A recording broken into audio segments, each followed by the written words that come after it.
Teman-teman udah lihat video Ian tentang kuburan di angkasa. Beliau menceritakan tentang kalau kita mati.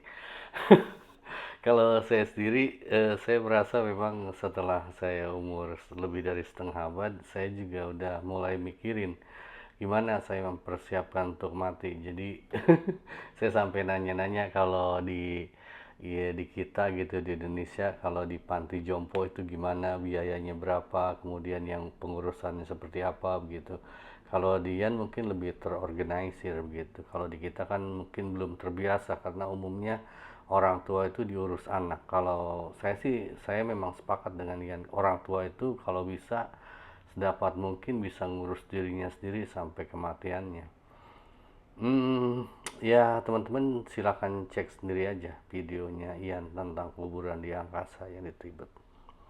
Kalau saya dari kemarin menceritakan tentang buat teman-teman yang udah punya modal gitu, dianjurkan untuk menikah. Artinya teman-teman punya sesuatu yang berupa pendapatan, income gitu. Ya, sekiranya setiap bulan itu cukup kita buat menghidupi keluarga, buat saving misalnya buat nanti anak-anak sekolah sampai kuliah, kemudian kalau bisa kita beli rumah begitu. Itu mungkin akan lebih baik untuk menikah. Kalau saya secara pribadi menyarankan ke teman-teman, anak-anak saya, keluarga saya, junior-junior saya, jika sudah mampu, sudah punya pekerjaan tetap, menikahlah gitu. Karena memang beda kok, teman-teman ya, lihat aja kalau saya di kantor, orang yang masih bujangan sama yang punya istri, walaupun gajinya sama-sama katakanlah 5 juta, tapi yang udah punya istri ini bisa lebih saving. Karena kalau kita nggak punya tanggung jawab, biasanya uang itu kayak air, teman-teman. Mungkin teman-teman nggak, kalau yang belum kerja belum ngerasain ya. Saya dulu punya temen, anaknya tuh dikasih uang 1 miliar tahun 2007. 1 miliar tahun 2007 itu gede banget loh. Itu dalam hitungan 3 bulan habis. Padahal orang tuanya ngasih uang itu supaya anaknya punya istri. Duitnya habis, istri nggak dapet. Jadi uang itu kayak air, teman-teman, gitu. Makanya kalau saya sih sangat menyarankan teman-teman nikah aja kalau kondisinya di Indonesia. Misalnya teman-teman udah punya penghasilan yang tetap begitu. Karena kenapa? Gini, kalau saya merasakan saya laki, gairah seksual lelaki itu besar di umur 17, 18 sampai 24 tahun. Jadi disarankan menikah itu dalam rentang itu.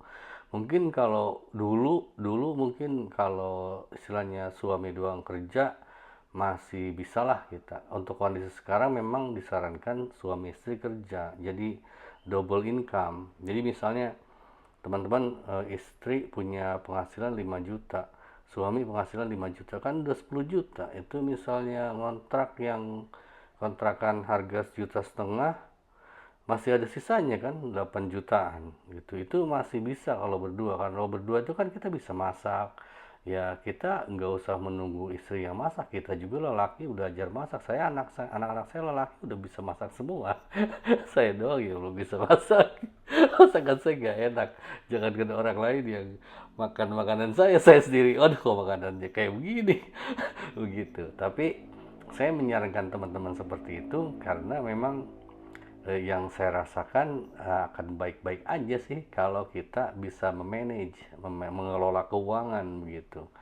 Dan eh, dua-duanya tetap harus belajar. Makanya teman-teman, saya kalau teman-teman mau nyimak video-video saya, diantaranya saya bilang wanita itu nggak bisa kok dikendalikan sama suami, yang ada itu suami yang dikendalikan sama istri. Hal-hal itu saya dapatkan, saya simpulkan setelah puluhan tahun saya belajar, segala macam saya pelajari dari jurnal-jurnal internasional, dari buku-buku apa relationship saya baca semua gitu.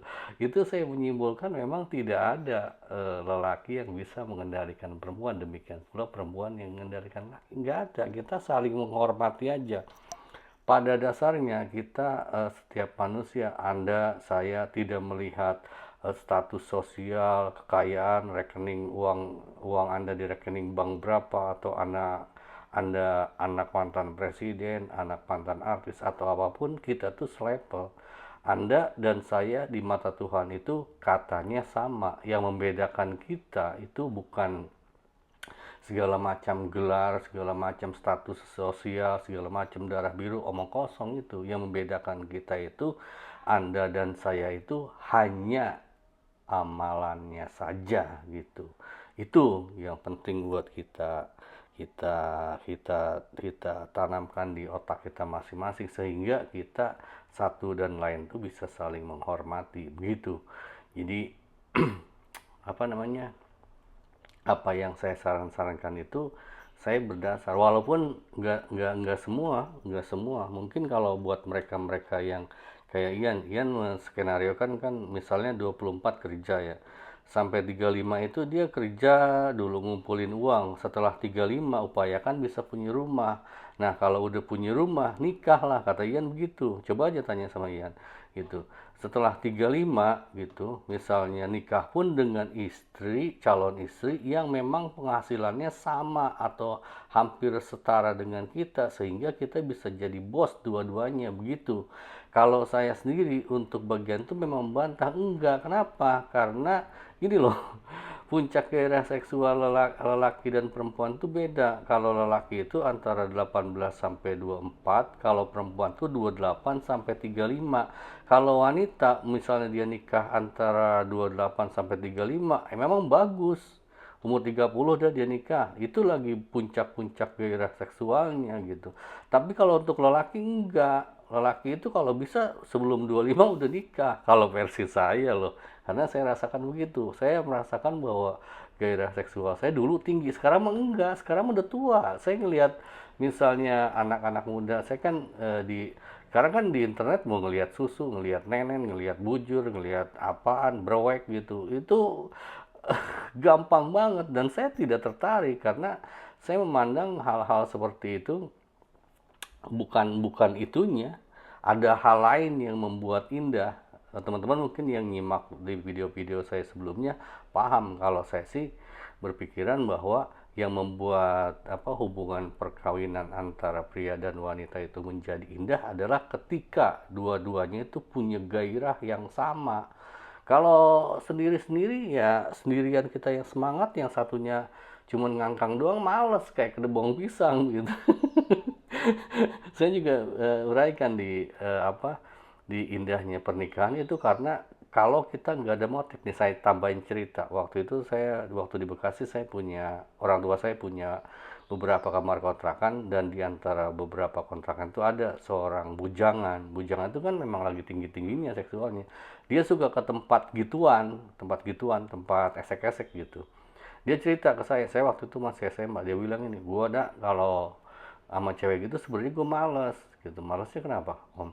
Karena begini, dia kan kalau pas belum kita bucat, belum nyampe gitu, oh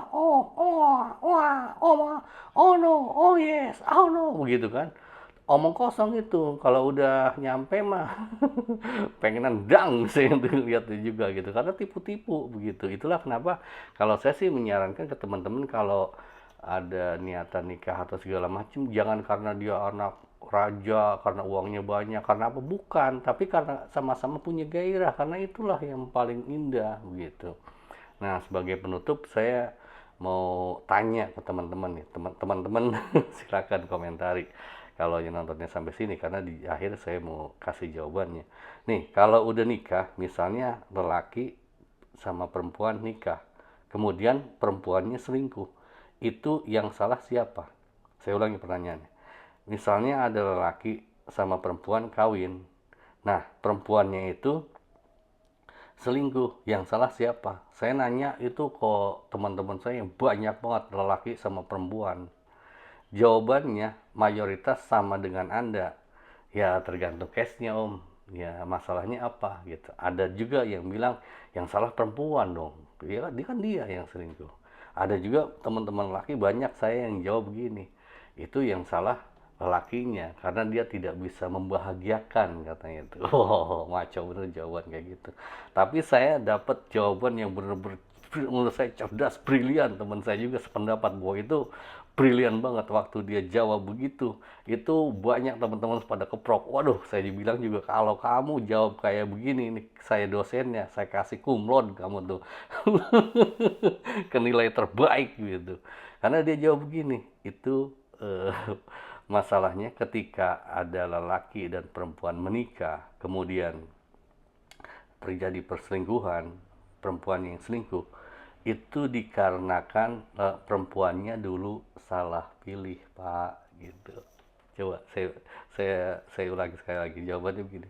Karena dulu waktu nikah perempuan itu salah pilih, Pak, katanya gitu. Jadi dia bilang bahwa kan banyak perempuan yang mungkin termasuk Anda yang udah nikah, ketika ada nikah itu sebenarnya bukan keinginan hati Anda sendiri, karena mungkin takut jadi perawan tua, karena takut nggak ada pilihan lain, karena ngelihat dia orang kaya, karena kelihatan misalnya lelaki ini orang baik, karena kelihatannya orang ini bertanggung jawab.